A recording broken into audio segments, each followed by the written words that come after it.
যশোর মনিরামপুর উপজেলার গ্রাম আদালত সক্রিয় ও শক্তিশালীকরণের লক্ষ্যে 2 দিনব্যাপী স্থানীয় সরকার মন্ত্রণালয়ের অর্থায়নে এবং উপজেলা প্রশাসনের আয়োজনে উপজেলা পরিষদ হলরুমে প্রশিক্ষণ কর্মশালার আয়োজন করা হয়।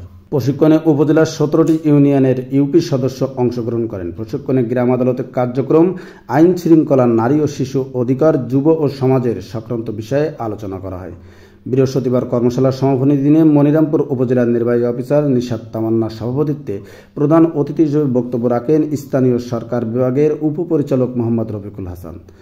সমাপনী অনুষ্ঠানে অন্যান্যদের মধ্যে উপস্থিত ছিলেন সহকারী ভূমি কমিশনার নিয়াজ মাকদুম, যুব উন্নয়ন কর্মকর্তা মোহাম্মদ রেজাউল হক, মহিলা বিষয়ক কর্মকর্তা মৌসুমী আক্তার, গ্রাম আদালতের উপজেলা সমন্বয়কারী অনুপম কুমার ঘোষ সহ আরও অনেকে।